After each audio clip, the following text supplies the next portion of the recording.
Good evening. My name is Don Tummons. I am the director, producer of this Green Curtains production of Play On.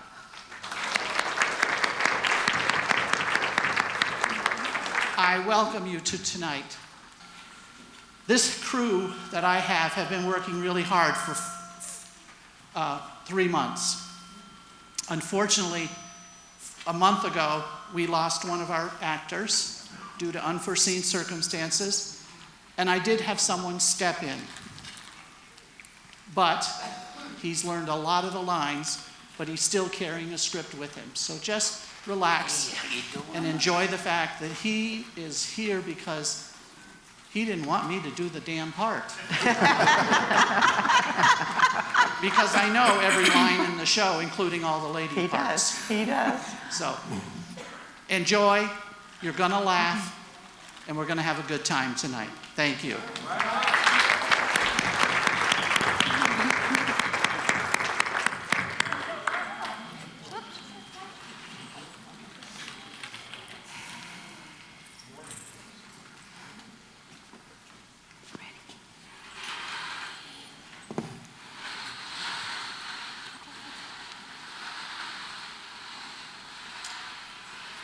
Okay, hold it.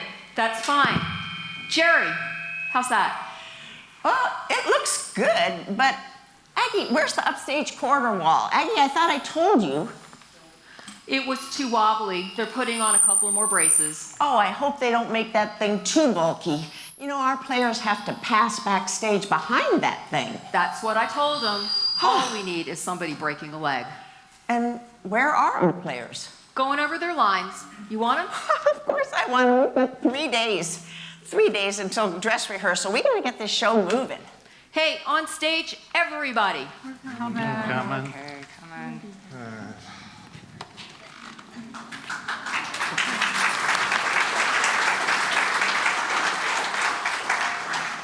Louise, don't you have some work you could be doing? Aggie said everybody. I didn't mean you. I'm somebody. Everybody in the play, Louise. She should have said so. Okay. Now, is everybody here? Not counting Louise. We know that, we know. Can we get on with the rehearsal? Does she have to do that now? Louise, What? do you have to do that now? Do you want the corridor wall or don't you? Can't you find something else to work on? I guess. Okay, people. Top of Act 3. Everybody in their places. We've wasted enough time already. Well, I've been ready for half an hour. Who hasn't? I know. I'm sorry I was late. You know, we only have one car, and Frank had to work late, so. Well, Gerry, you should have called me. I'd go right by your place. Saul picks me up for every rehearsal. Smart, you know that? Come on, Billy. We can't have Smitty coming here by golf cart after dark. People, could we have these charming conversations later? Right now, we have a show to rehearse. That's what I've been saying all along. Haven't I, Henry? Yes, dear. I know, Polly, we're all just as anxious as you are. We've got a new author with her first play, and we all want to do it justice. Justice tempered with mercy. I happen to think it's a lovely play. Well, sure, you've got the fattest part. How dare you? Darling, he means you have the most lines. I know very well what he meant. Well, might I remind you people that the author herself will be here for dress rehearsal, and we haven't even learned the 3rd act. And what about those scripts? We were supposed to be off book 2 weeks ago. I know my lines. And I know mine. Well, what about the rest of you? Well, okay. Should I come in? No, wait till I give the signal. Okay, everybody, places, top of Act 3, curtain. Oh, Lord Dudley, you give the most charming... Louise! What? Leave the damn curtain alone. But you said. No, that was for the players, not you. We are starting the act, not ending it. I was just doing my job. Okay, just leave it alone, okay? Everybody, we will take it from the top again. Now, Yes, now. our Lord Dudley, you give the most charming parties in the whole of England. You are too kind, Diana. A pity Sir Percival could not be here. Do you know, I'm worried about Percival. He's never accepted an invitation to one of our parties and then not shown up, at least not without sending word. Oh, is that me? Billy, I thought you knew your lines. I do, but I forget where to say them. He's doing this on purpose. I know he is. Quiet, sit down, Polly. Billy, pay attention to your cues. Take it back a line, start again. Whose line is it?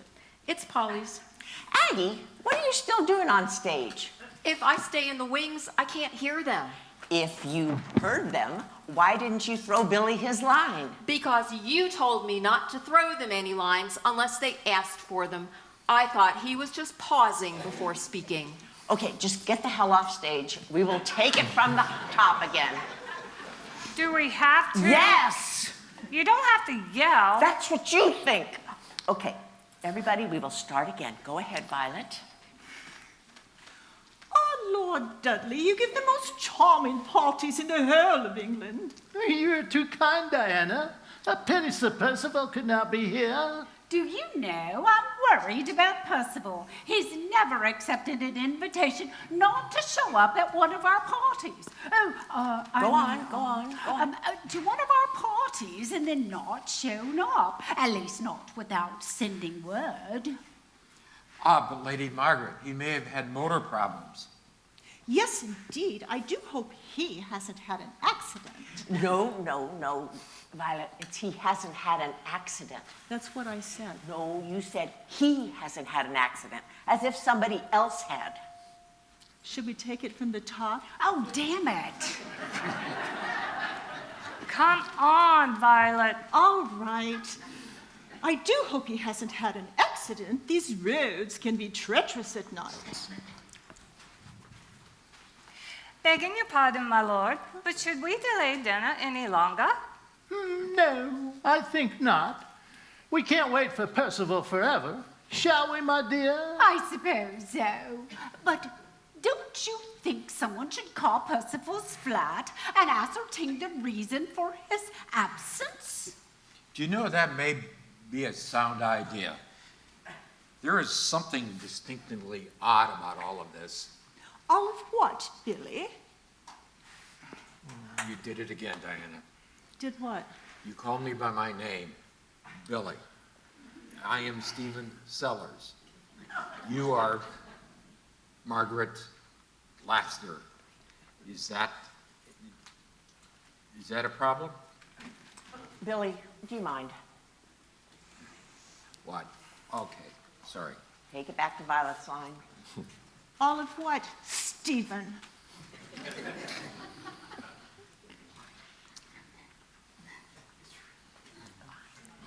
Line. This business about Percival and... Oh, yes, about Percival and the necklace. Wasn't he supposed to bring it tonight, Lady Margaret?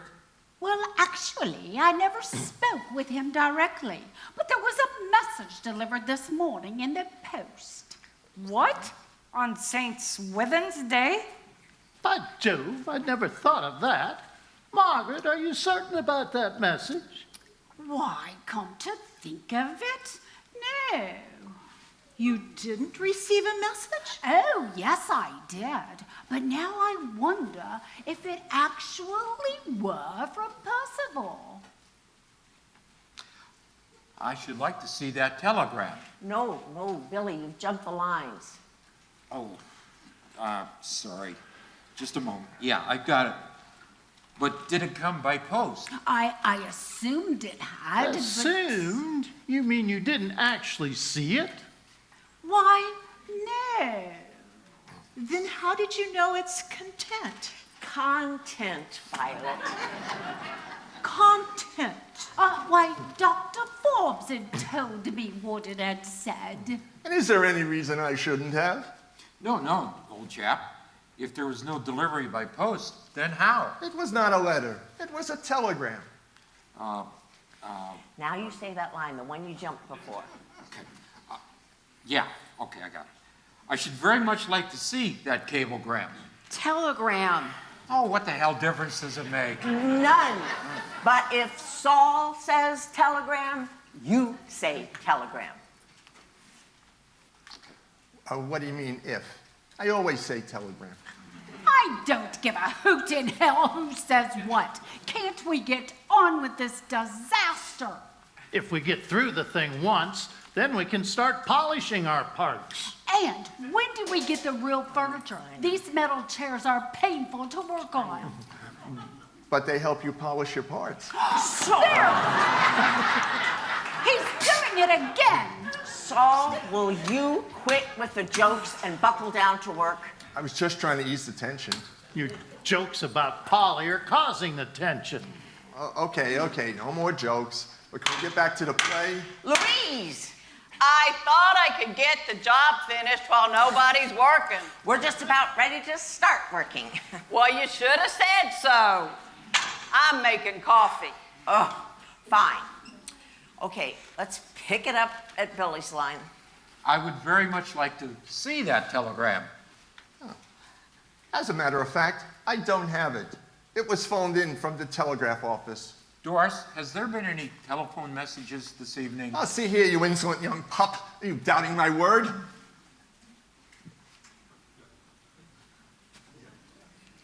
Of course he isn't, Rex. Stephen, you should apologize to Dr. Forbes. Oh, I shall, as soon as Doris answers my question. Oh, what was that? Louise dropped the coffee cup tray. You bumped it out of my The hand. hell I did. Did anything break? I don't think so. She bent one of the spoons. That was bent. Okay. Could you hold it down, please? Ladies, okay, people, let's pick it up from where we left off. Yes, sir. No, sir. What? I said, I know what you said, but I wasn't ready for it. Okay, take it back to Billy's line, start again. Okay, I shall as soon as Doris answers my question. no, sir. What? Are you quite sure? The telephone is Mom. Wait, Smitty. That is short for madam. It's not saying that the phone was keeping Mum. Oh. Oh, I see. Out of order since this afternoon, Mom. Aha, and what do you say to that, Dr. Forbes? Saul, that's your cue. Didn't we skip a page? That line's coming too early. Aggie? Wait a minute. Let me find the place. What page are you on? Oh, I left my script at home. I was so excited when Frank finally got home with the car that I jumped right in and left without thinking about it. Well, I think Saul's right. We go right from page 3-2 to page 3-4. Who's got a complete script? I got it. Page 3-3. Saul's right. We skipped the whole bit about the necklace. How come I don't have that page? Oh, maybe I miscounted when I was having them Xeroxed off. Does everybody else have it? Yes. Okay, then let's go back and do the page that we left out. How can I follow along without that page? Aggie, here, use my script. I've got the lines down cold. If I ever get a chance to say them. Say, while we're stopped, I've got a question. What? It's about the place title. Isn't that a steal from something else? An old Agatha Christie movie, I think it was? Oh, I don't think Phyllis Montague would steal a title, Billy. Well, there's no way she could.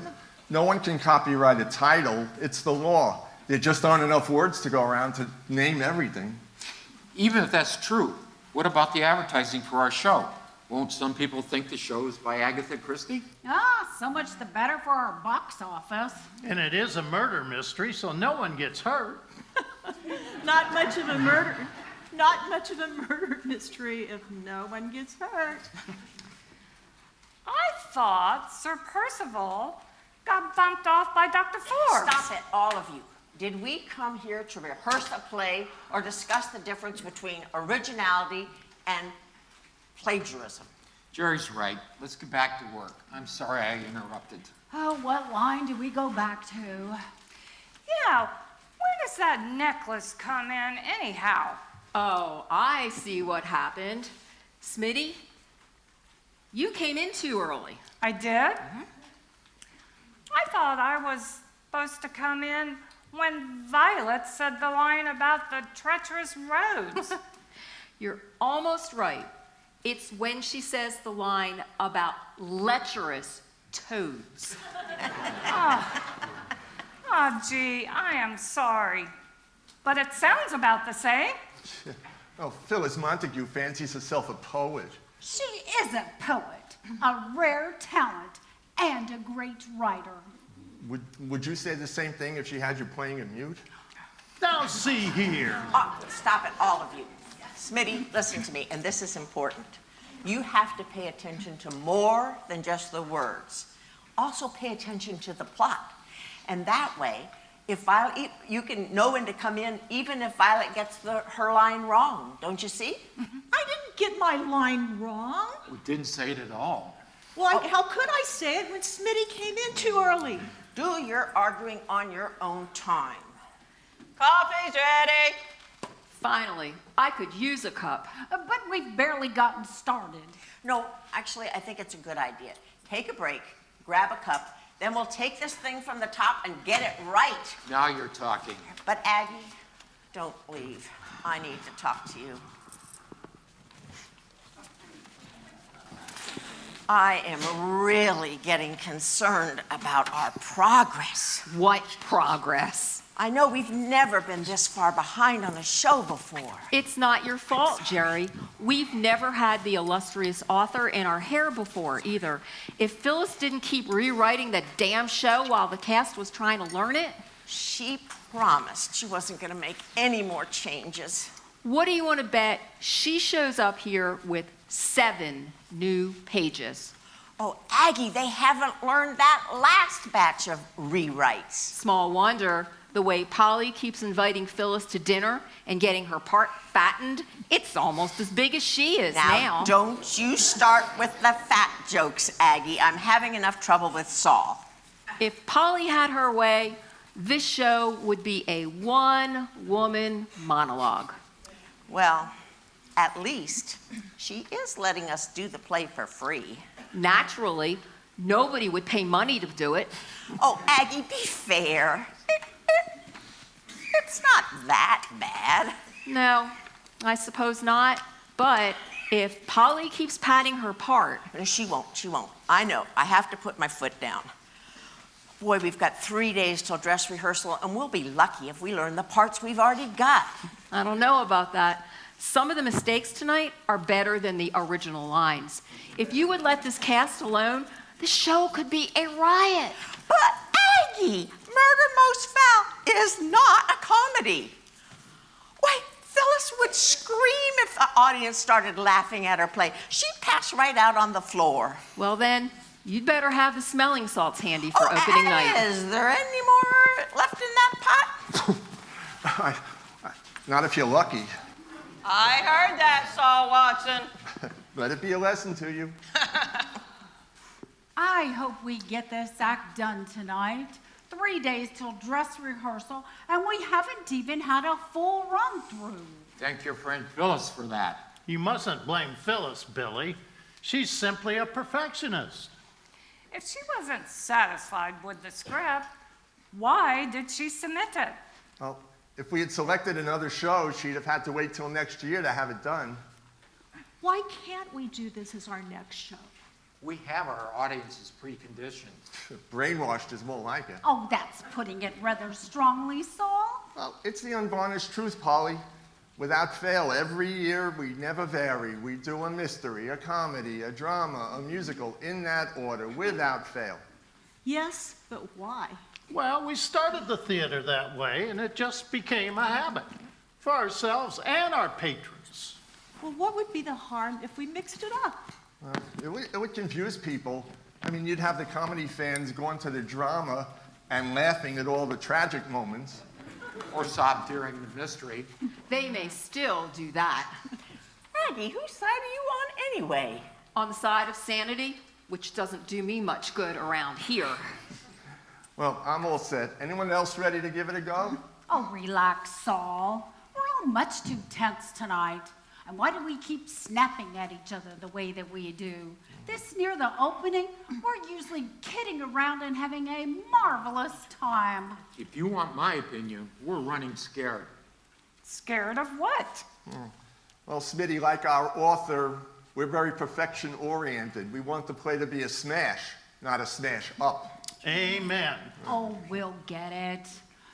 No matter how awful a show may look in rehearsal, somehow we always manage to bring it off. That's with a printed script, Polly. This typewritten stuff is okay, don't get me wrong. It's all the revisions that are killing us. But Phyllis gave her solemn word. I don't think she knows any other kind of word. I'll bet she's never giggled in her life. And she promised the same thing last week, Polly, and then on Monday she showed up with 3 new scenes. And I wish she would stop changing the identity of the murderer.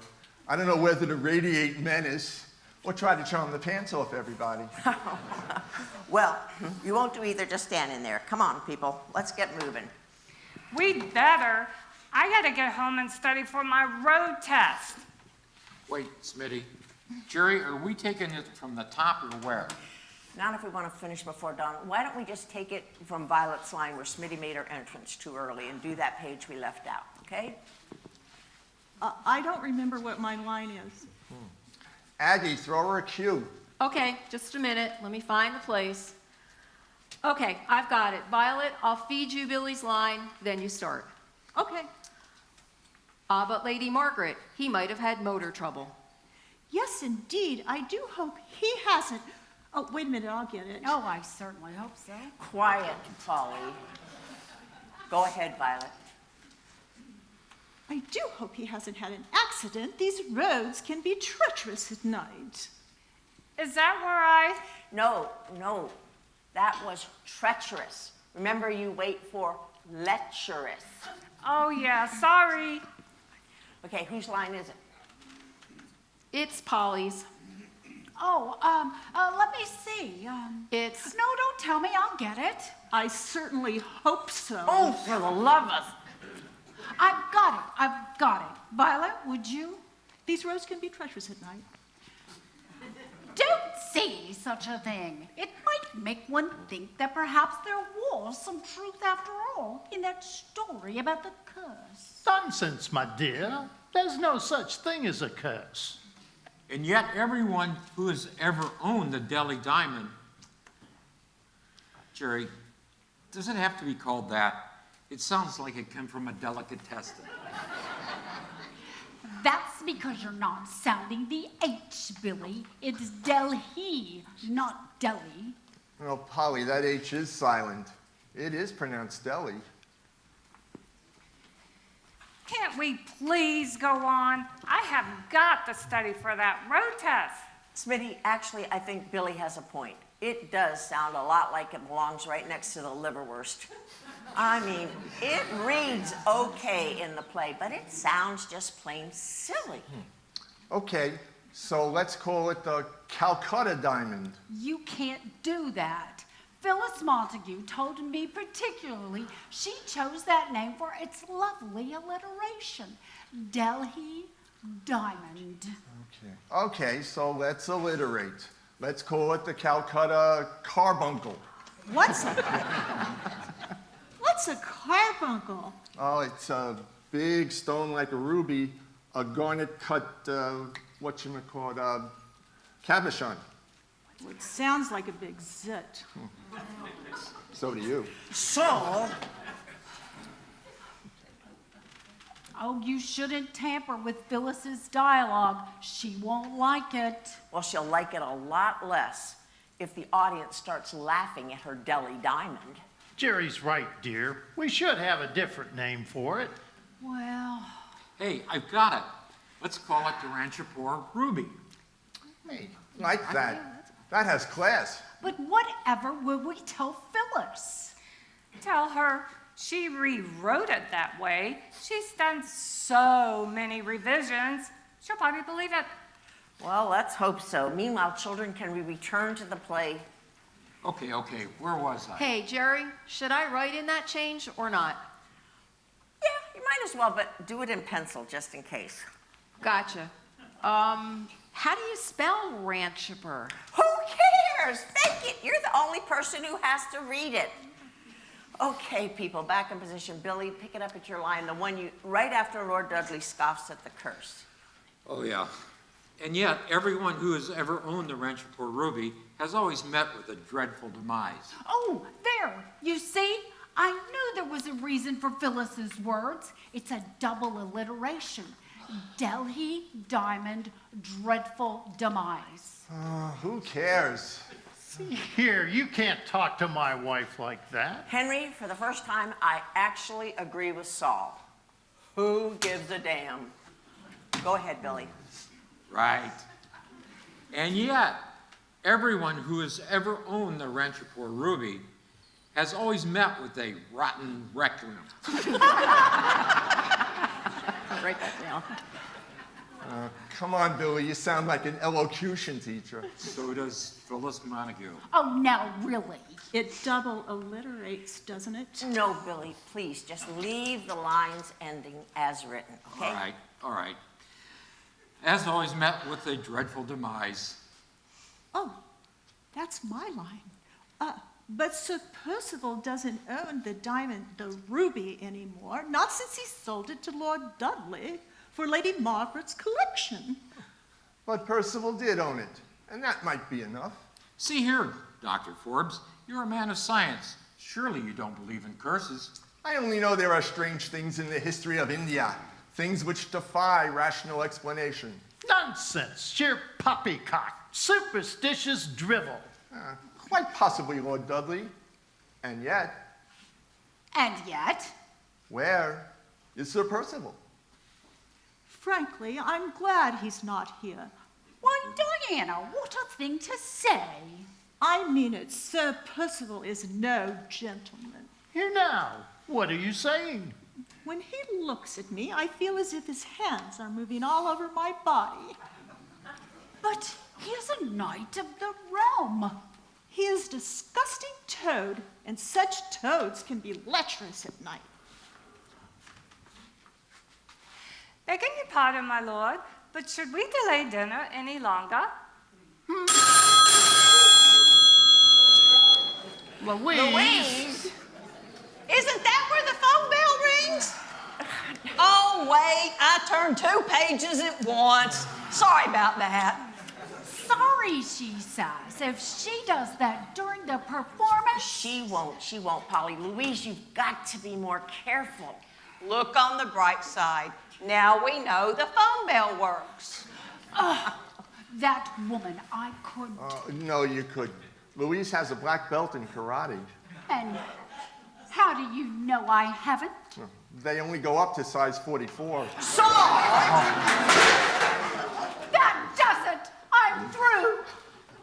Now, honey, you mustn't be hasty about this. I was only kidding. You better go. What was that crack? Oh. I better go apologize. You better go apologize. What do we do now? You can't work around her. She's got herself in damn near every scene. Not in that love scene in Act 2. We could do that. But it's awfully hard.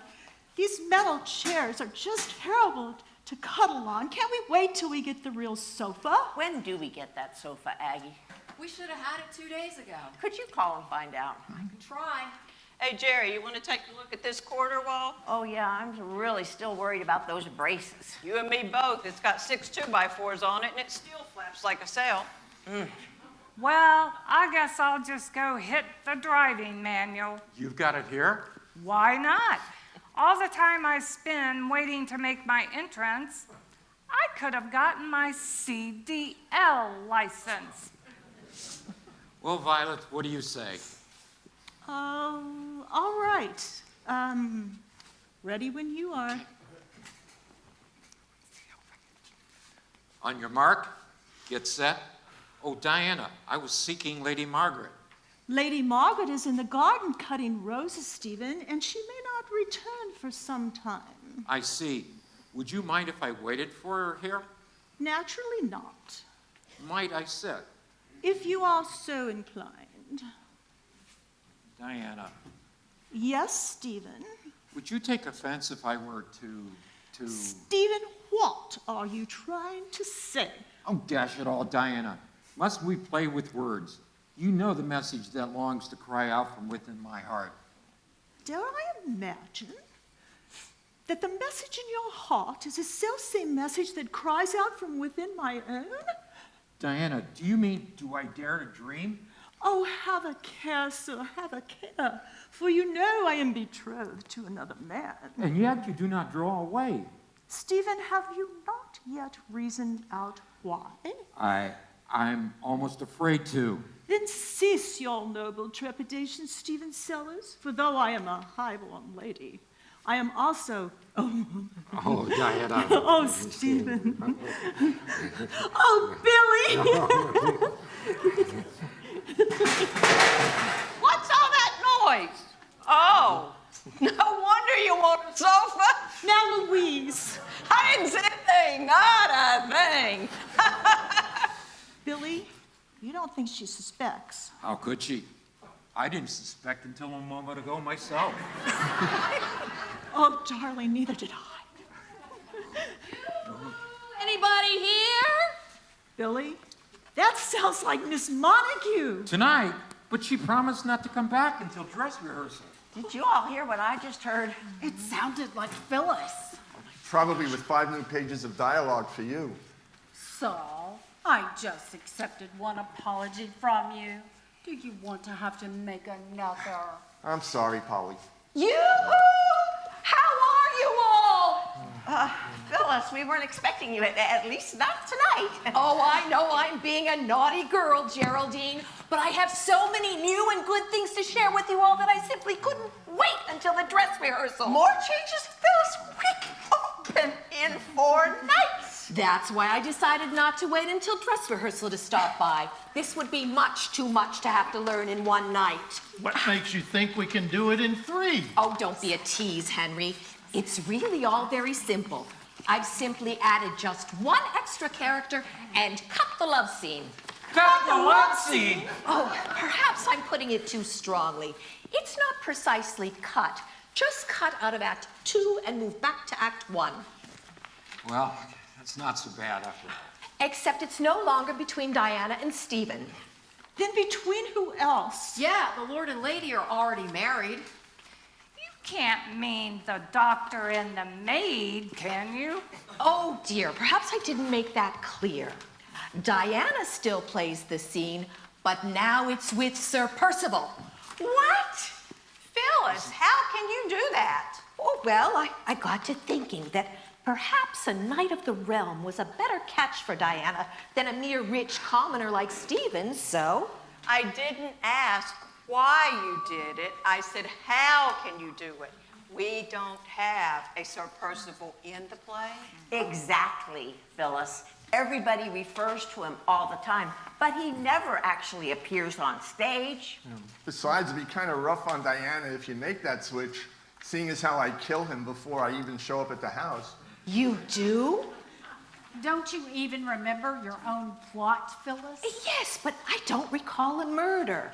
Show me where it says so. We never actually see it done, but once we find out that Percival has vanished, and then Rex has the famous gemstone Percival was bringing to the party, we figured out who killed him, see?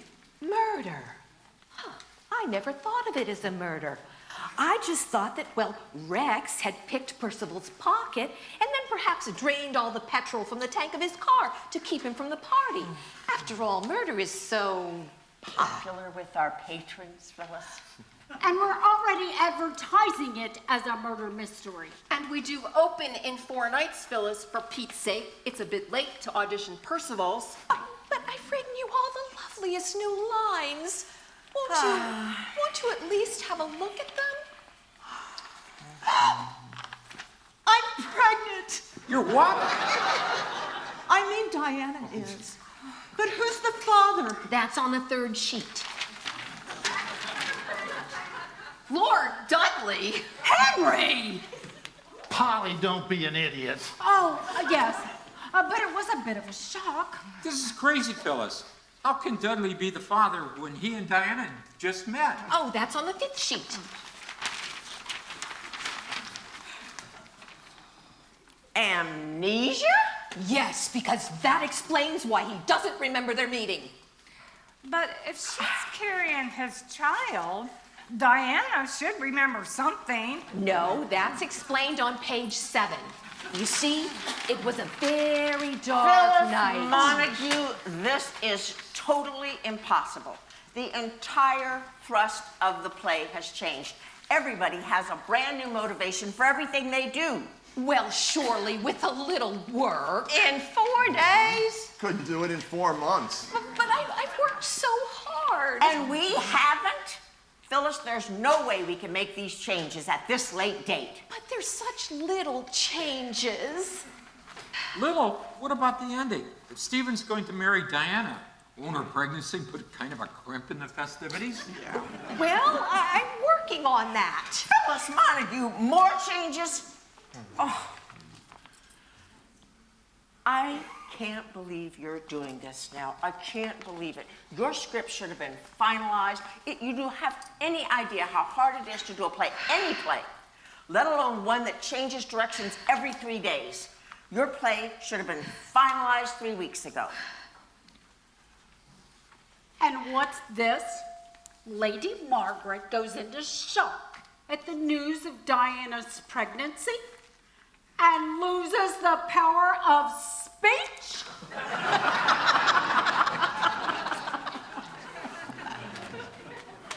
Say, maybe this new version's not so bad after all. Saul. And what about my grandmother? What about your grandmother? Well, when I first tried out for the part, my grandmother insisted on looking over the script because she did not want me in a play full of sex. If Diana is pregnant, I'll have to quit the show. But she's only 2 months pregnant. I mean, it's not going to show. Yeah. Grandmother thinks ahead. She's a very old-fashioned prude. Well, of course, if you'd all rather not do my little play. Hold it right there, Phyllis. All of us appreciate doing a play for which we do not have to pay royalties. In fact, doing your play will put our play budget in the black for the first time in 6 months. But when the play reading committee agreed to your script, it was on the basis of the original one. That we will do. We promise to do. But all these changes have nothing to do with that agreement. You're telling me you now feel free to reject my play? Not the original script. That we will do. Sorry. That we will do. And I'll even allow you all the changes you've made to date. But all this last batch of revisions, it's just too much, Phyllis. Do you have the authority to speak for the entire committee? No, but if I tell them that it's either the original version or no version at all, I'll have their unanimous backing. Well, of course, if you really feel strongly about this matter, dear Geraldine. Holly, how do you feel about it? It is rather close to opening night, Phyllis, and of course, perhaps. Remember, she cut all your speeches. I'm with Gerry. Me too. Oh. You bet. Absolutely. Right on. I agree. Oh, thanks anyway. Nice try. Sorry, Phyllis. Oh, all right. Go ahead and do the original version. But if the play's reviews turn out to be a box office disaster, And we'll all remember who wrote the original. Oh.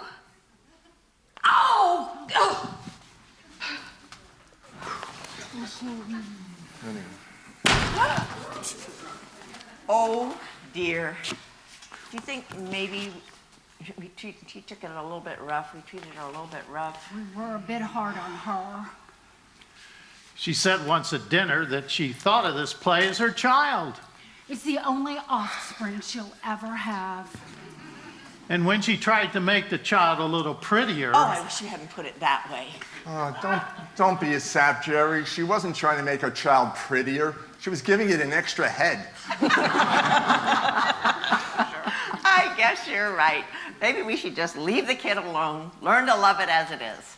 Now you're talking. Come on, everyone. You came here to rehearse, so let's rehearse. I'm giving you to the count of 3. If I don't hear some snappy dialogue, I'm picking up that hammer. And I'll hold the nails. Well, I'm going to get another cup of coffee. The rest of you guys pick up your long faces and get back into character. Should we take it from the top?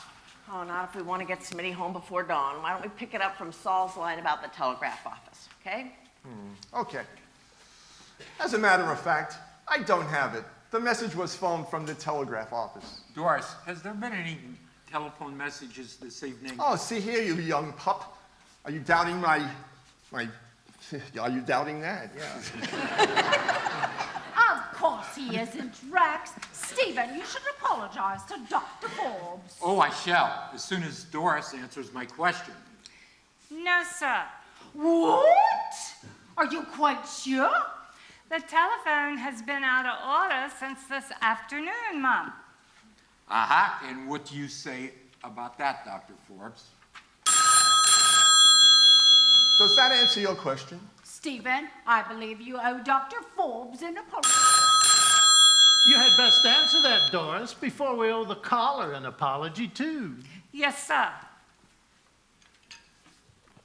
Hello. Who? Well, yes, he is. Just a moment. It's for you, sir. Who is it, Doris? Sir Percival. It can't be.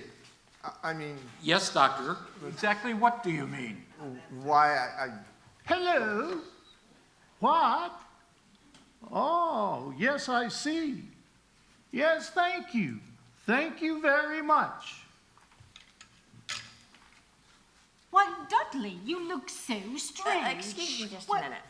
Did we do something wrong? No, I just want to see what everybody was doing when the phone actually rang, okay? Could we just take it back a couple lines? Gerry, it's an awful long way to the end of the act. Do you think we can... This will only take a moment. Let's just go back to Smitty's line about the phone, okay? The telephone has been out of order since this afternoon, Mum. Aha, and what do you say to that, Dr. Forbes? Louise! Sorry, I forgot to wind the tape back. Hang on, I'll get it. Aha, and what do you say to that, Dr. Forbes? Oops, wrong place! And only 4 more days until opening I'll night. get it! Oops! Damn it, all the hell!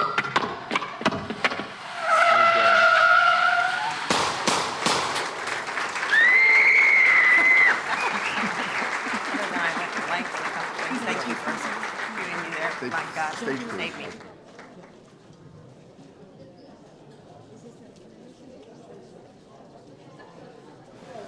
And I'm not, I was like, how can I say, Gerry, do you want...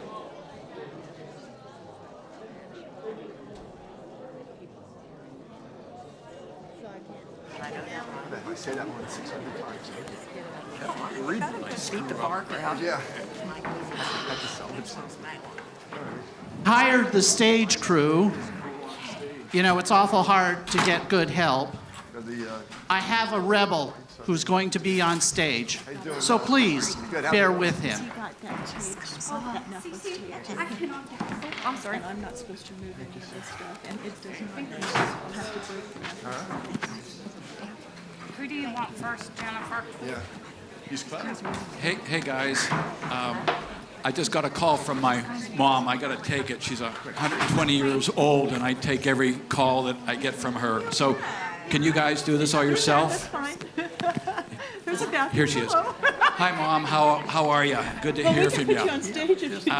Yeah, I'm in the middle of a play right now. I should actually be up on stage, but no, I'm feeling like a 73-year-old roadie for AARP goes way off Broadway. The necklace or the All Don, the director, kept saying was, you have to be a member of the Screen Actors Guild, SAG, SAG. Huh. Little does Don know that everything I have is sagging. And you know that I'm a good actor, Mom. Remember when I did that carrot when I was in grade school, and you were so happy, but not here. This morning I jumped in where I bumped into Pastor Kinsler, and Pastor Kinsler keeps saying, Paul, you're acting like a child. And that man knows acts for sure. Actually, he's a great director too. When he says stand, people stand. When he says sit, people sit. When he says give, people walk.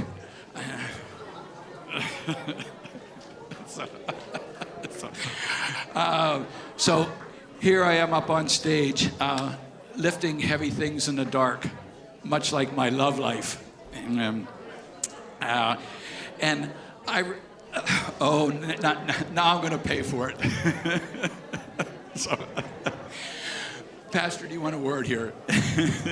So, I actually know I have a face for the stage crew, and that's what Don kept telling me. Oh, time to go, I'm getting the hint. So, time to put on my happy face.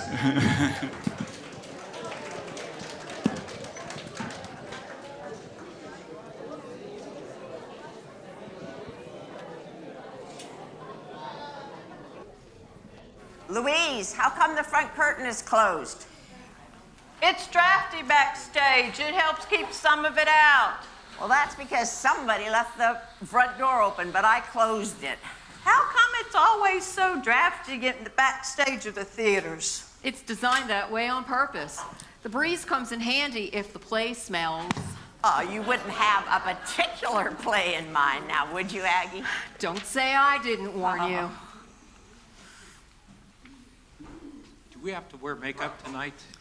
I don't care so much about the men, but I would like to see the women, especially their hairdos. They have wigs. I know, I've seen the wigs. I just want to see what the women look like wearing them. I'll tell them. Okay. How do you like the wall?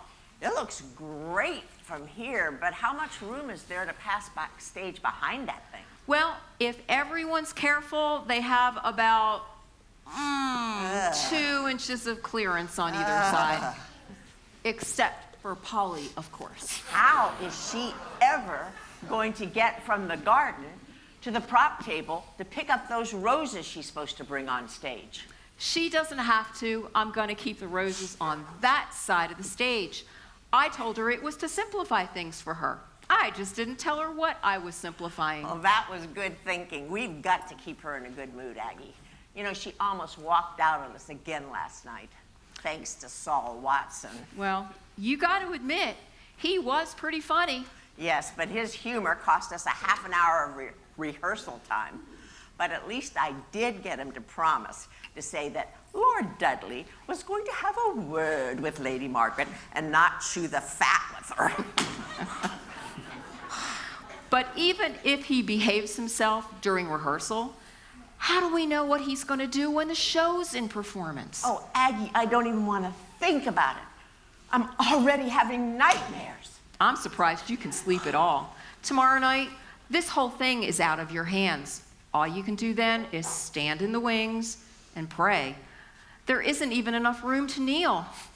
Well, maybe I'll spend opening night in a cozy little bar someplace in another town. Hey, Gerry, look at this. Looks real, doesn't it? Wow, it really does. That was really good of Phyllis to lend us that. You know, costume jewelry that nice is really expensive. Have you figured out yet what we're going to do about that central stone? We still haven't told Phyllis we've nixed her deli diamond. How are we going to pass that thing off as a ruby? Well, actually, Billy came up with a solution to that last night. From here on out, it's going to be called the White Ruby of Ranchapur. Is there any such thing as a white ruby? Well, there is now. And please keep that in a safe place between acts. I don't want to see it misplaced or stolen. Don't worry. I figured this necklace is our ace in the hole with Phyllis. She'll be too preoccupied worrying about it to pay too much attention to this play. There's something to that, all right. I'd sure feel more comfortable if that safe had a back on it. As it is, somebody could tiptoe up behind it and pick the necklace right up. Well, I can nail one on it, but I'm going to have to take the safe down first. That means repainting the flat. Why would you have to take it down? If I start hammering on the back of this thing, everything on the front of the flat's going to fall in the middle of the stage. I'll tell you what, I'm not doing much except prompting. Once the curtain's open, why don't I just hang on to the thing and hand it to Saul while he reaches into the safe? Oh, do you mind, Aggie? That would really set my mind at rest. No trouble at all. Well, better practice tonight. It's your only time before opening. Easy as pie. But the practice can't hurt. You ready for the mob? If they're in their costume, yes. If they're not, it's their tough luck. Hey, everybody, on stage. Let's go. Come on, line up right in the front. Line up right in front. I want to see these costumes. See how they all fit. Oh, yeah, they all seem to fit just fine. I think mine's just a little bit too small for me. I didn't say a word. And you'd better not. Be fair, Polly. It's one thing if he picks on you. But if you're going to blow up every time you think he might. Oh, you're right. I'm sorry, Saul. It's rehearsal jitters, I guess. No problem. Okay, everybody, turn around slowly. I want to see what you look like from the back. Good. Oh, wait a minute. Violet, why aren't you wearing a bustle like Polly? I'm not wearing a bustle. I'm so sorry. You're sorry. And Violet, why aren't you wearing that wig? It's too big. Let me show you. See, I look like a British sheepdog. Can't you pat it or tuck it or something? I'll think of something. I just didn't have time right now. Okay, well, I guess you're gonna look just fine. Suppose we find out just how well you can act. Positions for Act 1? Might as well start, yes. You want it with the curtain? Yeah, everything just like the performance. Please, Louise. Yoo-hoo! Oh, Gerry, I think you just got your wish. In spades. Oh, Geraldine, I have the most dreadful news. We're going to have to change the name of my play. What? Phyllis, we can't. The programs have already been printed. The publicity has already been mailed out. But we must. I've just discovered that there's a movie with the same title, Murder Most Foul.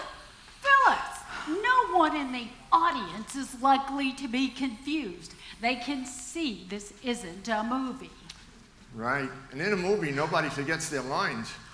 Don't say things like that. Don't say things like that, Saul. I'm already having problems. Oh, I do hope you are joking, Marla. Oh, I forgot your name, Smitty. No one ever uses it, except my grandmother. And Phyllis. Oh, but I think nicknames are so vulgar, Saul, don't you? I'm the wrong guy to ask about that. Phil. Phyllis, I'm so glad you actually came here tonight because you can be such a great help to us all. Really? How? Well, you can listen to everybody as they do their lines and make sure they're doing them properly. And where does that leave me? Oh, I didn't mean the words, actually, Aggie. I meant more the subtle nuances of their interpretation. Oh, you mean the ones you forgot to tell me to mark down? Yes. Shall I sit out there beside you? No. I take lots of notes during rehearsal, and I might distract you. Oh, Louise, do we have a chair for our playwright back there? If you've got a dust rag. Oh, this is thrilling. Simply thrilling. Gerry, do you have any other nice little surprises for us? I could use a thrill right now. Okay, so just don't lose your temper. What the hell are nuances? Don't ask. Just grit your teeth and pray you've got them. I thought you wanted us to go straight through without interruption, with Phyllis back there listening for nuances. Cheer up. Maybe Louise will drop a sandbag on her. I'm ready. Okay, let's get started. Close the curtain, and we'll start. You want it with the music too? Yes, remember, everything just like the performance. Everybody, hold your places during the music. I'm off stage when the curtain rises. I don't have a place. You're lucky. Quiet, everybody. The house lights. Dim the house lights. Okay, just like that on opening night, right after the music stops. Gotcha.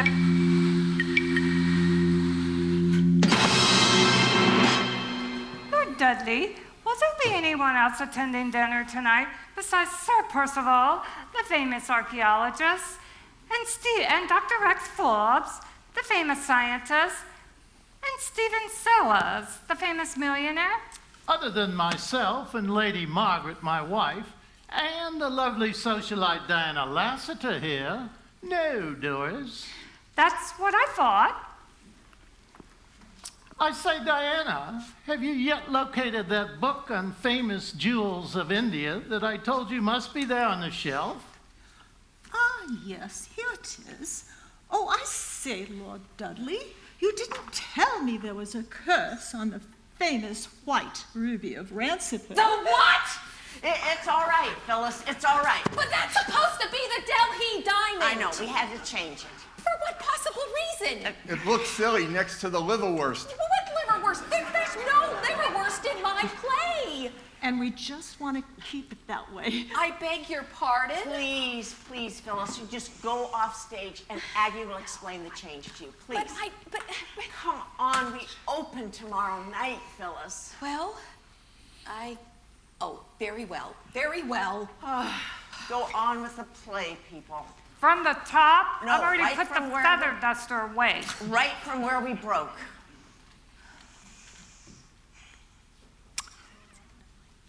Fiddlesticks. A lot of hogwash. Damn superstitious rot. But the book distinctly says that Lord Clyde Fortescue, the first owner of the famous white ruby of Rancifer. Gerry, can I just say ruby? Yes. It's hard to say the whole mouthful every time. Yes, just go on. Distinctly says that the first owner of the ruby, Lord Clyde Fortescue, was found floating in his tub in his own blood. And the next owner, Sir Giles Renfrew, had no sooner purchased the ruby when he was found in his stable, trampled to death by his favorite horse. And the next owner... Balderdash. Nonsense. A lot of old wives' tales. But how can it be? They're all dead, aren't they? Yes, but consider, I bought the ruby this morning and I'm fine. Look, Dudley, is anything wrong? No, nothing. Just one of my beastly attacks. How long have you had them? Since this morning. You don't suppose... Ridiculous. Sheer coincidence. Merest chance. Lord Dudley, Dr. Forbes is here. Ah, it is your fiancée, Diana. It's your fiancée, Diana. Dumb line. Yes. Dumb line.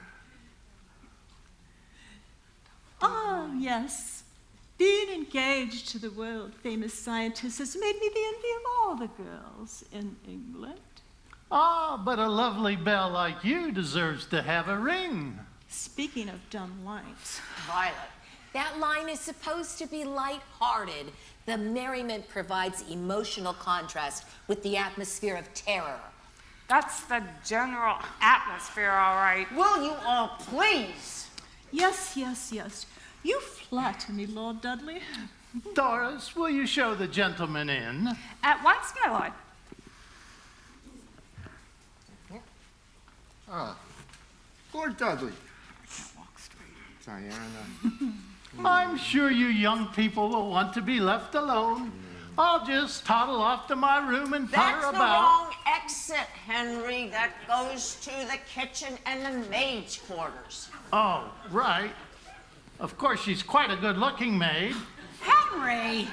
Only joking, dear. You mean I'm not good looking?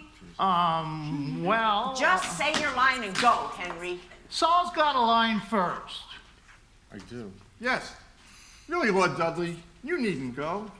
Nonsense. I was once in love myself. Why does he say that in the past tense? Polly, please. Oh, sorry. My dearest darling, My sweet. I have a lovely surprise for you. Oh, damn. Now what's wrong? Forgot the stupid necklace. Aggie. Oh! Here. Sorry about that.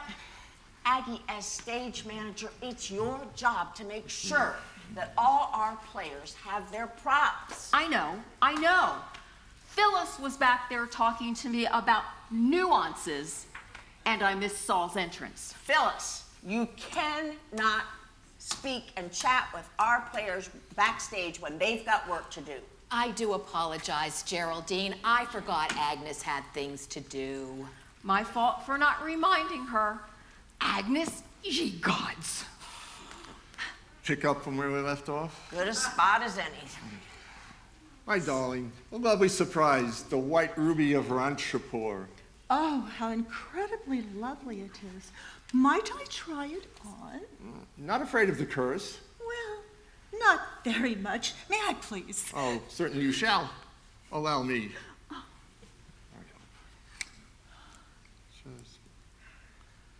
Ah, that is so lovely, in such a lovely setting. Rex, what a thing to say. I can't decide which is lovelier, you or that fabulous gem. Oh, I really must see myself in it. Let me go find a mirror.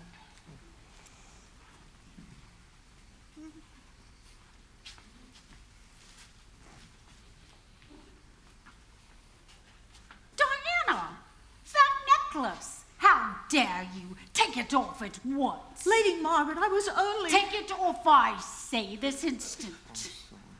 But surely, Lady Margaret, there's been no harm done. No harm, you say. How could you endanger the life of this dear girl and your own fiancé?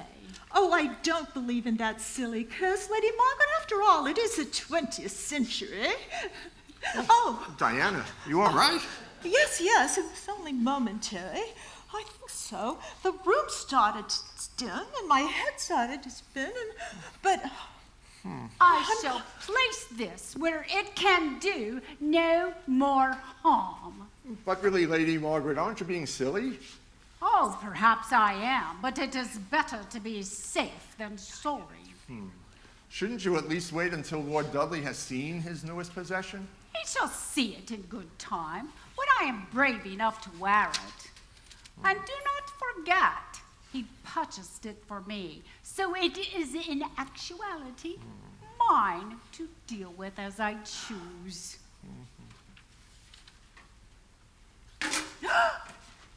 Oh dear, I pushed it too far. Do you mean to say there's no back on that thing? My fault.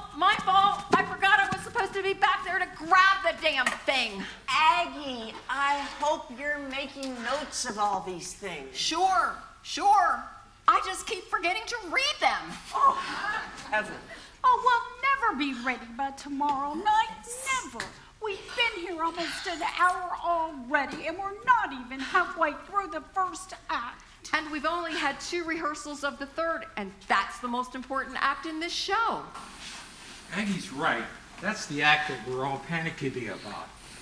Why don't we do that act right now? It's hard to do anything that comes before it with that act hanging over our heads. If we had more confidence about it, then maybe we... Okay. Anything to get this show buckled down. We'll do the third act, get up your confidence, and then we'll run all three just as fast as we can. Okay. How long is that gonna take?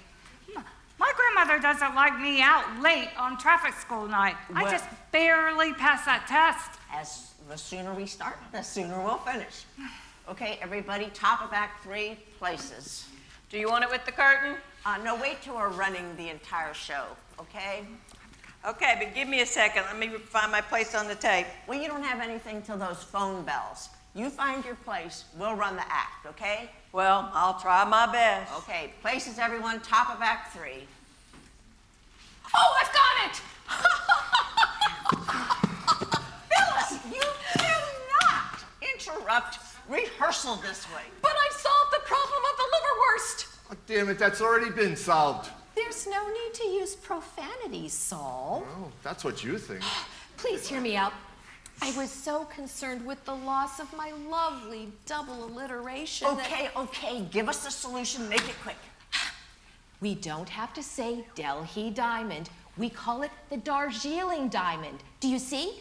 It's still named after a town in India, but now... Okay, we got your solution. Thank you very much. Now, would you get off stage? And I don't want to see or hear from you again till the end of the act, okay? You don't have to get huffy about it. Well, does everybody have the name of that stupid gem? Darjeeling diamond.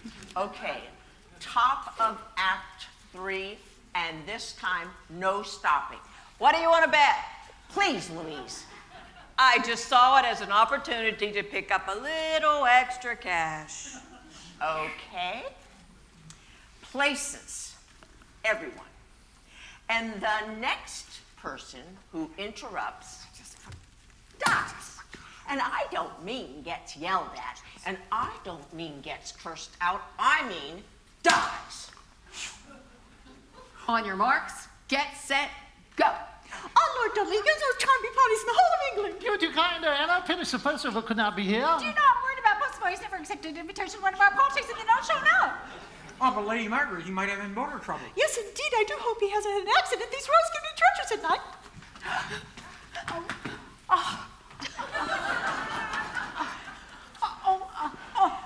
Damn it all to hell. I'm sorry, this is all my fault. Here I'm supposed to be creating a pleasant atmosphere for you to work in, not striking terror into your hearts. Pick it up from where you left off, but slow it down, okay? Does that mean you're not going to kill Polly? But don't you get feeling too secure there. That's all, okay? Okay. Go ahead, Polly. These roads can be treacherous at night. Oh, my mind's gone blank. I can't think. Don't say such a thing. It would make one think. Oh, yes, of course. Don't say such a thing. It would make one think that perhaps there was some truth after all in that story about the curse. Nonsense, my dear. There's no such thing as a curse. And yet, everyone who has ever owned the Darjeeling ruby, wait, I'll get it. The Darjeeling diamond has always met with the dreadful demise. Beautiful, just beautiful. Yes! Sorry. But Sir Percival doesn't own the diamond, the ruby, the diamond anymore. Not since he sold it to Lord Dudley for Lady Margaret's connection. Confection? Collection. But Percival did own it. That might be enough. See here, Dr. Fubbs, Forbes. Stop. You guys, everybody stop for a minute. Now take a deep breath. Okay, now just relax and go ahead and enjoy yourselves, okay? Go ahead. You are a man of science. Surely you don't believe in curses. I only know there are strange things in the history of India, things which defy rational explanation. Nonsense. Sheer poppycock. Poppycock. Poppycock. Superstitious drivel. Quite oh, damn it. Damn it. Stop. You're all still too tense. Come on, slow and easy does it, okay? Quite possibly, Lord Dudley. And yet, where is Sir Percival? Frankly, I'm glad he's not here. Why, Diana, what a thing to say. I mean it, Sir Percival is no gentleman. Here now, what are you saying? When he looks at me, I feel as if his pants are moving all over my body. What's the matter? It's his hands, Violet, his hands. Isn't that what I said? You said pants. Oh, Okay, guys, fun is fun, but we would like Smitty to get home before dawn. Come on. I'm sorry. His hands were moving all over my body. But he is a knight of the... Okay, laugh it up, and we'll find out just how funny you think this is tomorrow night. A knight of the realm. He is a disgusting toad, and such toads can be lecherous at night. Begging your pardon, my lord. It's okay, it's okay. Take it easy. You'll be all right. But should we delay dinner any longer? No, I think not. We can't wait for Percival forever. Shall we, my dear? I suppose so. But don't you think someone should call Percival's flat and ascertain the reason for his absence? Do you know, that might be a sound idea. There's something distinctively odd about all of this. All of what, Stephen? The business about Percival and the necklace. He did say he was bringing it tonight, Lady Margaret. Well, actually, Now what's wrong? Well, I just thought. Saul brings the necklace in the first act, and I put it in the safe. So how can I say... Oh, dear, oh, dear. I forgot to give you the new line. When I rewrote the first act a few weeks back, I completely forgot about that line in this act. Well, this is a hell of a time to think about it. What is the new line? I don't have the rewrite with me. Well, approximately then. We don't have time to mess around with words. Just give us the gist and we'll improvise. Polly's line is basically the same, only she says something about Billy not being here when Saul brought the necklace instead of Percival. Do you see? Think you can handle that, Polly? I think so. Let me try. Okay, well, I need another cup of coffee. Is there any more coffee back there, Louise? For want of a better name. Well, we'll have to do. Come on, Philip. The rest of you guys get back to work. Feed me your line again, Billy. What the hell is it? Oh, yeah. He did say he was bringing it tonight, Lady Margaret. Well, actually, I never spoke with him directly, but there was a message delivered this morning in the post saying that he had asked Dr. Forbes to bring it for him. What? On St. Swithin's Day? Oh, wait a minute. Wait a minute. That makes it sound like it's illegal to ask somebody to deliver something for you on St. Swithin's Day. Polly, that part about the post has to come last. Oh, let me try it again. Sorry. But Dr. Forbes told me that Percival had asked him to deliver it in a message delivered this morning in the post. Much better. Good, good. Go ahead, Smitty. I'm sorry. What? On St. Swithin's Day? Now what? I'm sorry. It's just the way it sounded like she couldn't start on St. Swithin's Day. I don't give a good damn what it sounded like. If you children would rather play games than learning this play... I'm sorry, Gerry. Go ahead, Smitty. I'm sorry. St. Swithin's Day? By Jove, I never thought of that. Margaret, shall we? No. No. That message, yes, I did receive it, yes. But did it come by post? I I assumed it had, but... Assumed? You mean you didn't actually see it? Well, why, no. Then how did you know its content? Oh, why, Dr. Forbes told me what it had said. And is there any reason why I shouldn't? No, of course not, old chap. But if it didn't come by post today, how did it? It was not a letter. It was a telegram. I should very much like to see that telegram. As a matter of fact, I don't have it. The message was phoned from the telegraph center. Doris, have there been any telephone messages this evening? Now see here, you insolent young pup. Are you doubting my word? Of course he isn't, Rex. Stephen, you should apologize to Dr. Forbes. Oh, I shall, as soon as Doris answers my question. No, sir. What? Are you quite sure? The telephone has been out of order this afternoon, Mum. And what do you say to that, Dr. Forbes? Damn it all to hell, Phyllis, what have you done? What have I done? What are you talking about? Did I get the phone bell out of order on the tape? What were you doing with the tape? Why, I just thought I'd give a listen to the sound effects and... And you erased the whole thing. There is nothing on it. Nothing. Oh, are you sure, Louise? Listen for yourself. Oh, no. Oh, I don't hear a thing.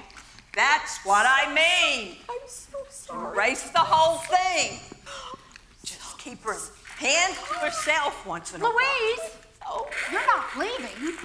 I can't do a damn thing for you here. I've got to get home and re-record every one of those sound effects for opening tomorrow night. And if that bubble-brained idiot so much as looks at my machine, I'm going to bash her over the head with it. I'm so sorry. Listen, Louise, I've been thinking maybe it would be better to have a phone hooked up to a switch backstage. You know, there's so many phone calls in this play. Wouldn't it be easier to ring it manually? Well, yes, and it would save me a whole lot of time not having to put all those ringtones on a new tape tonight. I can do the hookup. The end of the wire is already backstage, and there's a storage battery back there too for power. Okay, but can you make sure you keep it near the tape recorder? I don't want to have to leave the soundboard to ring it. Of course.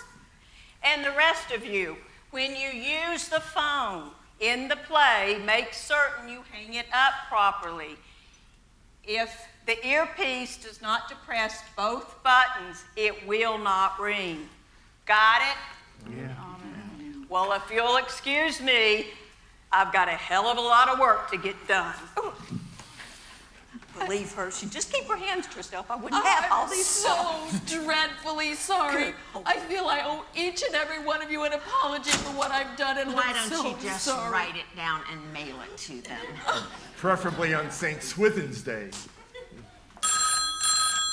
How's that for fast work? Wow, that's beautiful. Aggie, just beautiful. You deserve a cup of coffee for that. I'll settle for that stuff Louise brews. Shall we go on or what? Go on or else. They need their cue. Does that answer your question? Stephen, I believe you owe Dr. Forbes an apology. Aggie? Oh, sorry. I was drinking my swill. You had best answer that, Doris, before we owe the caller an apology, too. Yes, sir. Hello. Why, yes, he is. Just a moment. It's for you, sir. Who is it, Doris? Sir Percival. It can't be. I mean... Yes, Doctor. Exactly what do you mean? Well, Hello? What? Ah, yes, I see. Yes, thank you. Thank you very much. Why, Dudley, you look so strange. What did Percival say? That was not Sir Percival. Then who was... What the hell? Oh, sorry. I put my coffee cup down on the phone button. Heaven help us all. Go on, people, go on. That was not Sir Percival. Then who was it? That was Miles Taylor, a good friend of mine. Stephen, I do not understand. Nor I. Very simple. I asked Miles to ring up and say he was Sir Percival so that I could observe the effect it would have upon Dr. Forbes. I think you will all agree that he was struck dumbfounded. Nonsense. It is not nonsense, sir. I myself saw the same reaction. But what does it mean? Yes, what does it all mean? What can it possibly mean? Doris, you're forgetting your place. Sorry, my lord. I can explain what it means. It means this man, after murdering Sir Percival... Hey, how dare you, sir? I'll have you in court for this. Such accusations are actionable. I cannot be sued successfully for libel if my accusations prove true. And how do you intend to prove that they're true? Quite easily. After a look at the necklace, would you mind getting it, Dr. Forbes? The necklace? There's no proof on the necklace. I'll show you.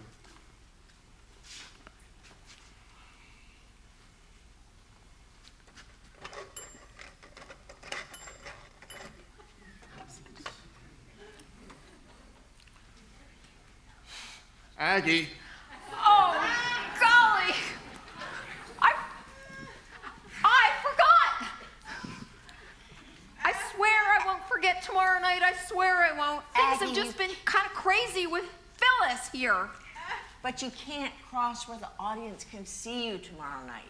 I know. I was just in a hurry. Oh, heaven help us all. Pick it up from my line? Yeah, from anywhere. I'll show you. Aggie, can't you stand a little closer? Sorry, Saul.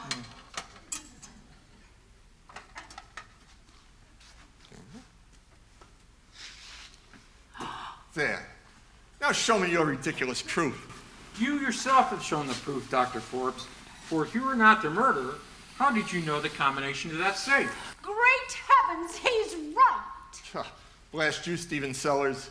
But there's one thing you did not count on. I am armed. You, sir, are a scoundrel. And I should very much like to sunder our engagement this moment. In that case, will you marry me, Diana? With all of my heart, Stephen. Doris, telephone at once for the constabulary. No, do so and you're dead, my dear. Oh, Mom, what should I do? Raise your hands, and all the rest of you do the same. Aggie, phone's supposed to ring there. Oh, I clean forgot. This is going to be hell tomorrow night. Dashing to the safe with the necklace, then dashing back to ring the phone. Not to mention following in the script so I can cue people. Well, I can pass the necklace to him tomorrow night if you'd like. I'd feel much safer with it in my possession anyhow. But won't she be seated out front? I can come up for that part. Oh, I'll have to be backstage anyhow so I can come out for my bow. Oh, I don't know, Phyllis. We'll hash that out later. Right now, let's just get on with this damn thing. Okay. And all the rest of you do the same. Blast and damn. Who's that? That's my friend Miles Taylor. I told him to ring us up, to ring us back shortly after the first call.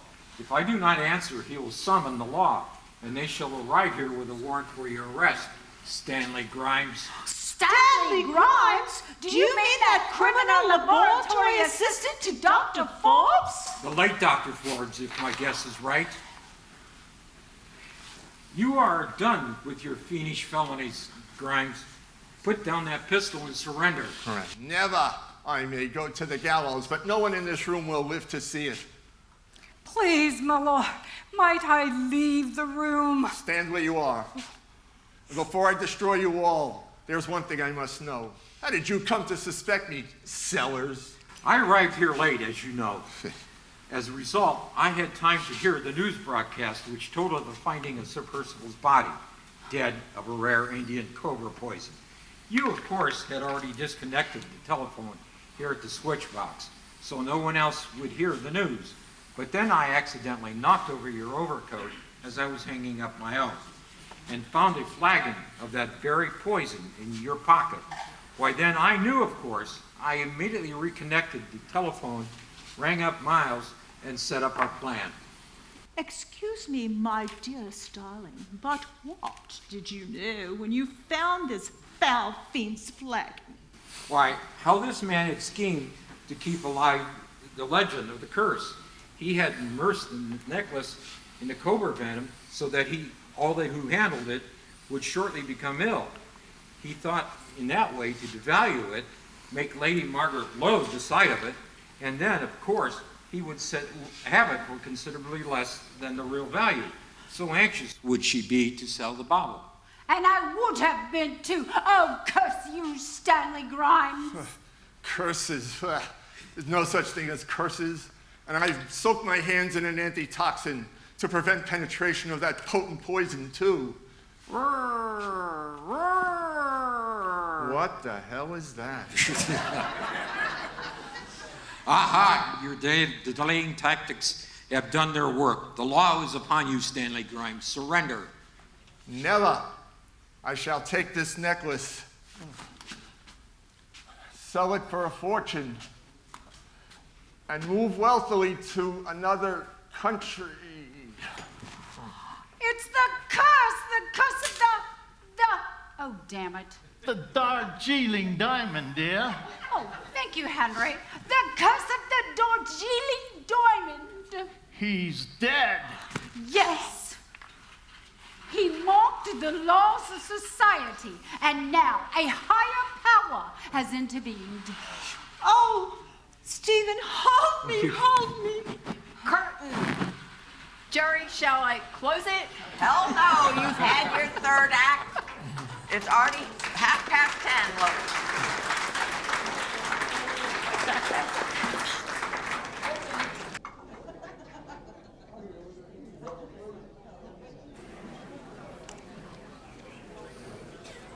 We just stand back there and just go there.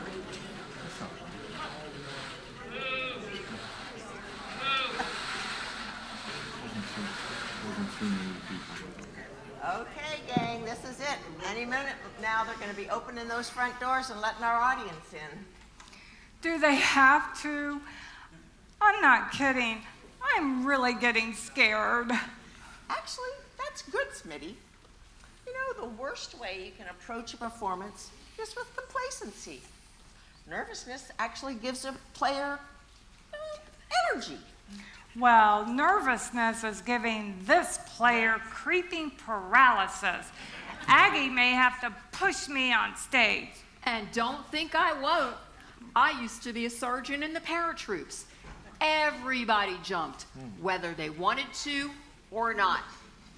It's not our regular audience that I'm nervous about. If we really goof up, they'll probably never know it.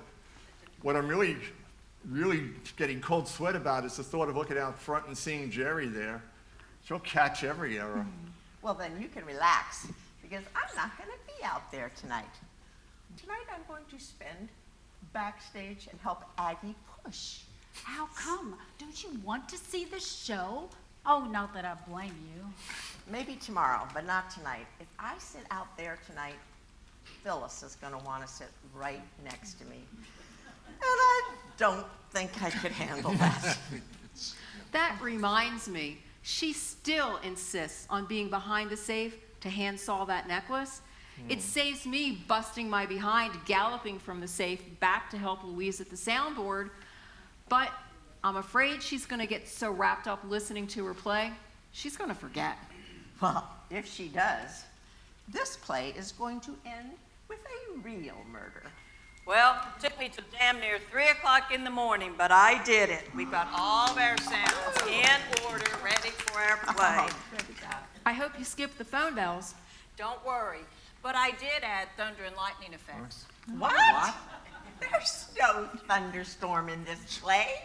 Who ever heard of a murder mystery without thunder and lightning effects? Are you crazy? Louise, there's no spot to have it. Want to bet? I have read this play 100 times or more. And I know there's no spot for a thunderstorm. All you'll do is distract our players. Believe me, Gerry, there's the perfect place for a thunderstorm, and it will not distract any of our players. But where? That's That's for me to decide. Oh, come on, guys. When have I ever let you down?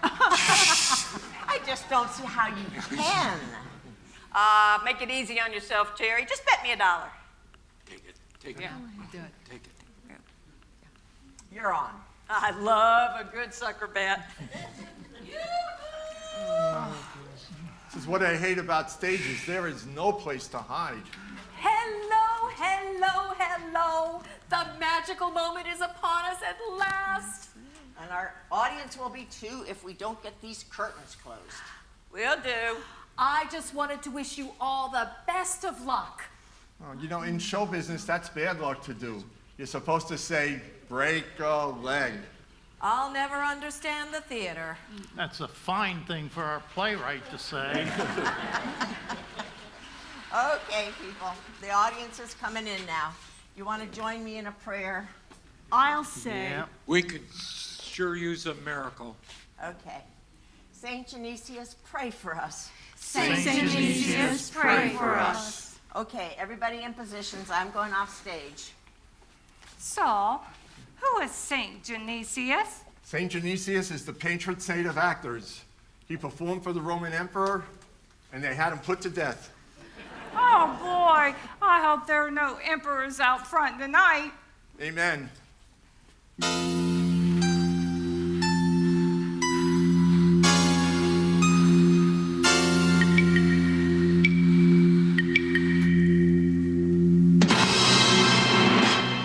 Lord Dudley, will there be anyone attending dinner tonight besides Sir Percival, the famous archaeologist, and Dr. Rex Forbes, the famous scientist, and Stephen Sellas, the famous millionaire? Other than myself and Lady Margaret, my wife, and the lovely socialite Diana Lassiter here, no, Doris. That's what I thought. Well, I say, Diana, have you yet located that book of famous jewels of India that I told you must be there on the shelf? Ah, yes, here it is. Oh, I say, Lord Dudley, you didn't tell me that there was a curse on the famous Ranciper Delhi. I mean, Darjeeling ruby diamond. It is known by many names, my dear. It is? It certainly is. Lots of them. Fiddlesticks, a lot of hogwash, that curse, damn superstitious rot. But doesn't the book distinctly say? The book distinctly says that Lord Clyde Fortescue, the first owner of the Darjeeling diamond, was found floating in his tub. I don't mean the diamond was found floating in the tub. No, of course not. But what was, eh? He was, in his own blood. Balderdash, nonsense. A lot of old wives' tales. Doesn't in the next owner? Oh, yes, and the next owner, Sir Giles Renfrew, had no sooner purchased the diamond when he was found floating in a stable next to his favorite horse. No. I mean, trampled. Oh. And the next owner. Balderdash, nonsense. A lot of old wives' tales. But they're all dead, aren't they? The owners, not the old wives.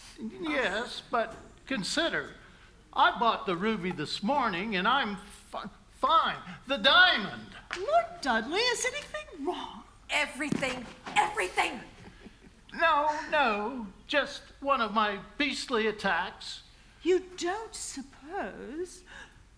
Don't you want to know how long I've been having them? Oh, yes. How long have you had them? Since this morning.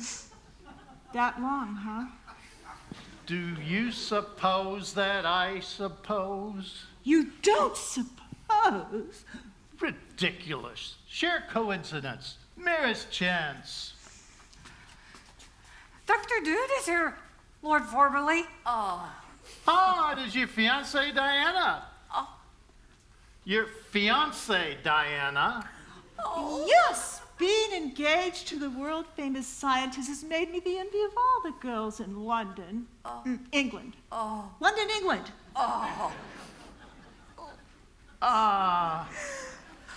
A lovely belle like you deserves to be wrong, to have a ring. You flatter me, Lord Dudley. Doris, will you show the gentleman in? At once, my lord. Saul. Oh, coming.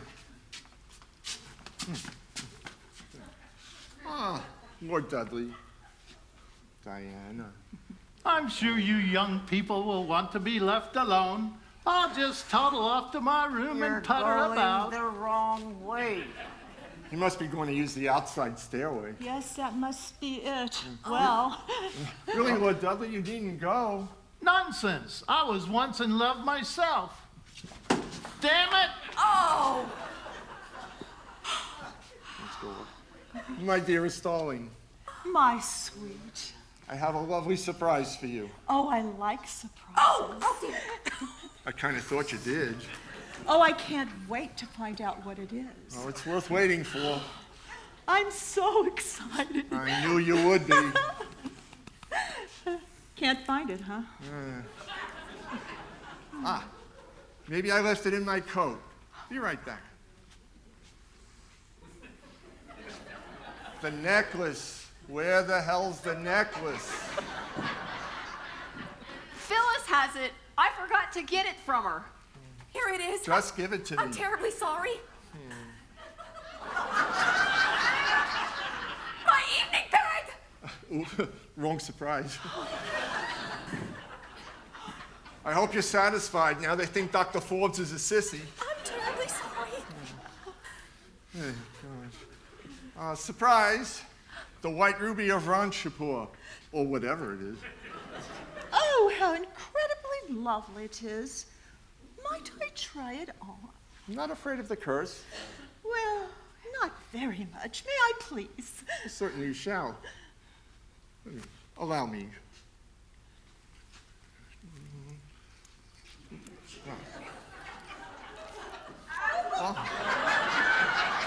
Oh, how lovely. In such a lovely setting. Oh, Wilkes, what a thing to say. I can't decide which is lovelier, you or that fabulous gem. I really must see myself in it. Let me go find a mirror.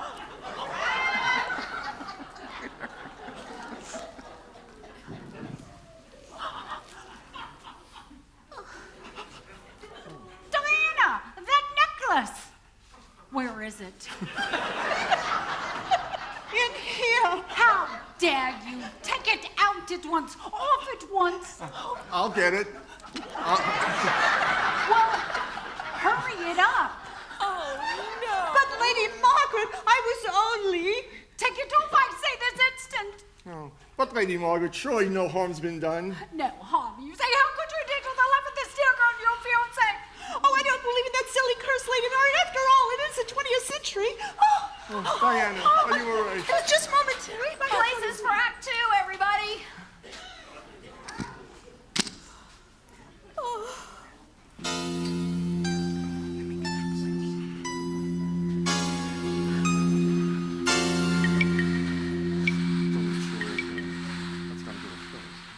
Oh, Diana, I was looking for seeking Lady Margaret. Lady Margaret is in the garden, Stephen, cutting roses, and she may not return for some time. Do you mind if I wait for her here? Naturally not. Might I sit? If you are so inclined.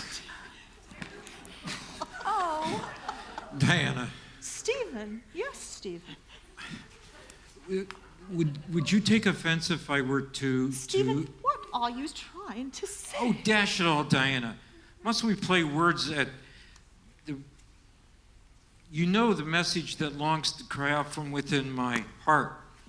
Dare I imagine that the message in your heart is the self-same message that cries out from within my own? Your fly is open. Oh. And yet you do not draw away. Oh, Stephen.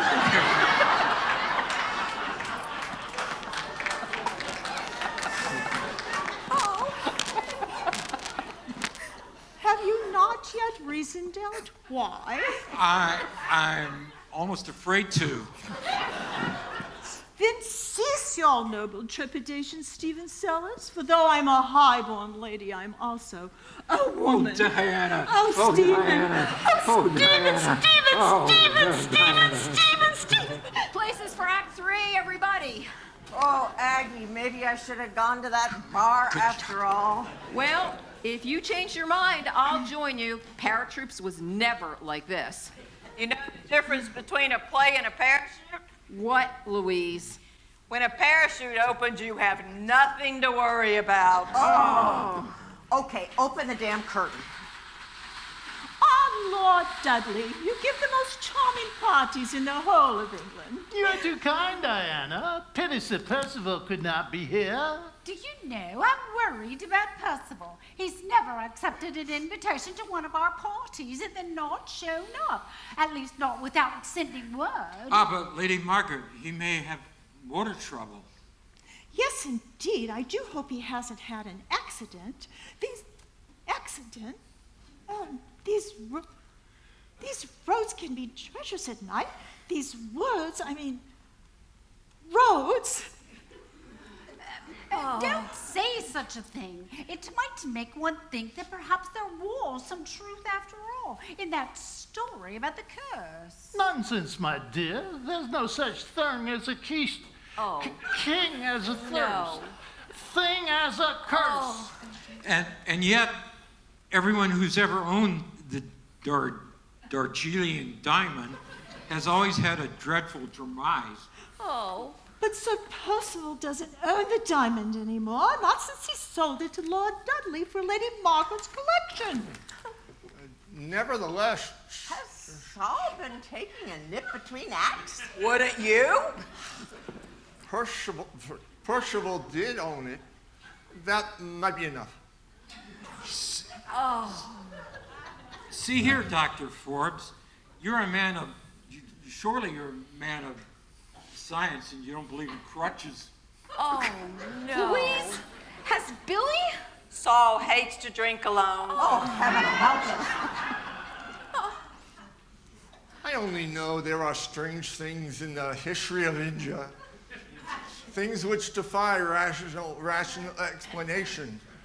Nonsense. Sheer cocky cock. Superstitious dribble. Quite possibly, maybe, Lord Dudley. And yet, where is Sir Percival? Frankly, I'm glad he's not here. Why, Diana, what a thing to say. I mean it. Sir Percival is no gentleman. Here now, what are you saying? When he looks at me, I feel as if my hands are running all over his body. Oh, dear. Oh, dear. Oh, dear. Oh. But here's a note of the. Here's a note. He is a disgusting toad, and such toads can be lecherous at night. Yes, indeedy. I'll say. Begging your pardon, my lord, but should we delay dinner any longer? No, I think not. We can't wait for Percival forever. Shall we, my dear? I suppose so. But don't you think someone should call Percival's flat and ascertain the reason for his absence?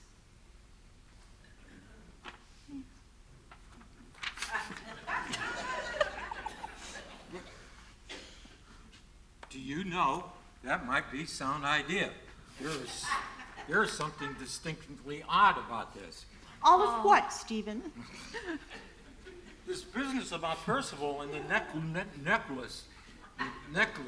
He's supposed to bring it tonight, isn't he, Lady Margaret? Well, actually, I never spoke with him directly. But there was a message delivered this morning on the post. Oh. In the post. No. No, on the post. The mailman brought it. What? On Swithin's Day? Saint Swithin's Day. By Jove, I never thought of that. Margaret, are you certain about that, mailman? Or whatever it was you said. Why, come to think of it, no. You didn't receive a mailman? Message. That too. Oh, yes, I did. But now I wonder if it actually were from Percival.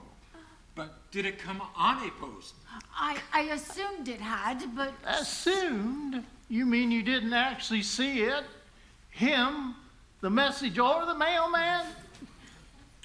Whatever it was, no.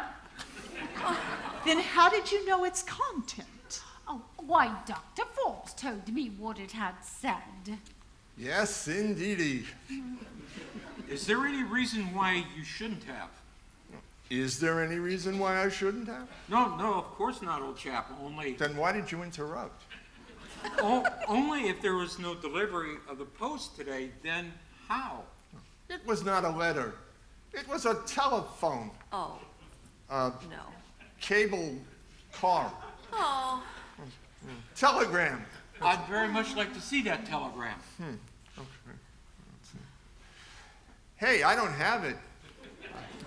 Doris. As a matter of fact, though, it was phoned from the telegraph office.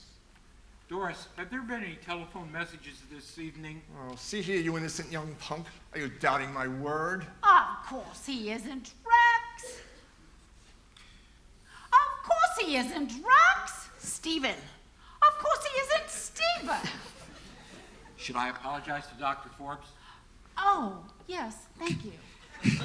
Oh, I shall, as soon as I'm Doris. Doris answers my question. What was the question? Well, someone must remember. Damned if I do. Neither do I. Doesn't anyone know? No, sir. No what? That's the answer to the question. What? Are you quite sure? The telephone is Mum. Aha, and what do you say about that, Dr. Forbes? I observed the self-same reaction, I think. Damn it! Does that answer your question? Stephen, I believe you owe Dr. Forbes an apology.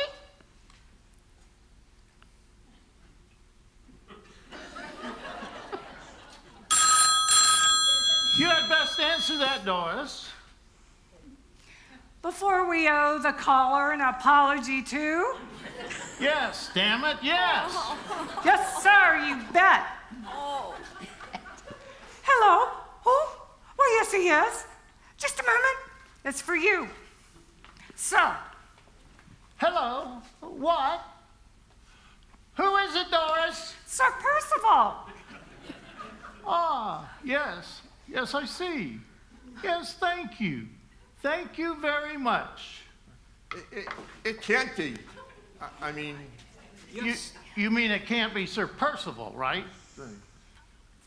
Yes, Doctor. Exactly what do you mean? Why, I'm off the phone, Polly. I'm off the phone, Margaret.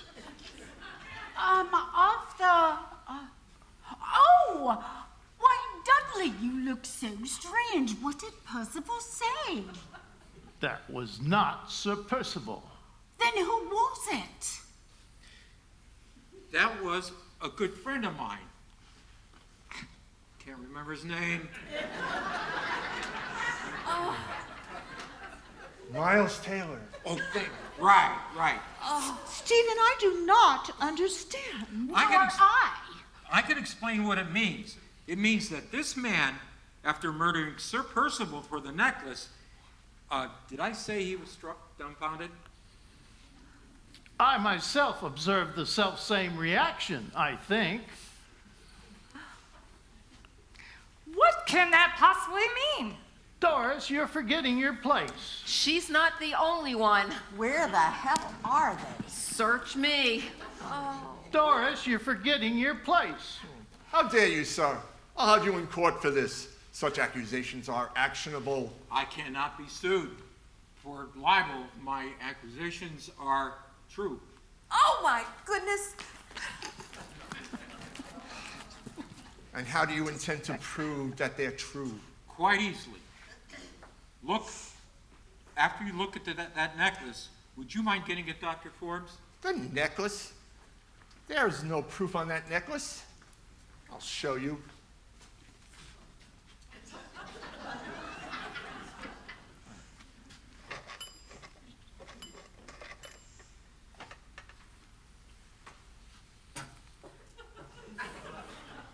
Must be in here somewhere.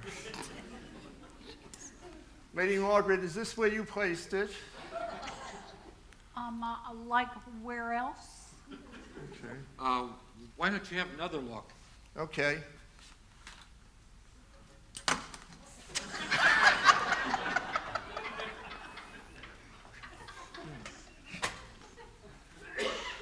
Now show me your ridiculous proof. You yourself have shown the proof, Dr. Forbes. For if you were not the murderer, how could you know the combination to that safe? Great heavens, he's right! Huh. Blast you, Stephen Sellers. But there's one thing you did not count on. I'm armed. You, sir, are a scoundrel. And I should very much like to center our engagement at this moment. In that case, would you marry me, Diana? Oh, Billy! Oh, I'm Diana. Oh, darn! With all of my heart, Stephen. Doris, telephone at once for the constabulary. Do so and you're dead, my dear. Oh, Mom, what should I do? Raise your hands. And all the rest of you do likewise.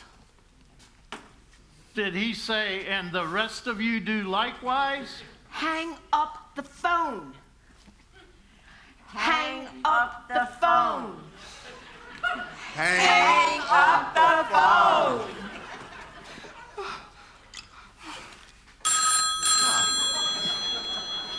Damn and blast. Who's that? That's my friend Miles Taylor. I told him to ring us up shortly after the first call. If I do not answer, he shall summon the law, and they shall arrive here with a warrant for your arrest, Stanley Grimes. Stanley Grimes? Never. So put down that pistol and surrender.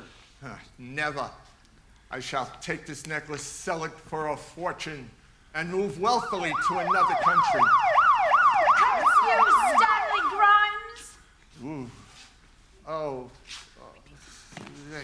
It's the curse of the Delhi diamond. The Ransomer diamond. Darjeeling diamond. All of them. What the hell was that? Author! Author!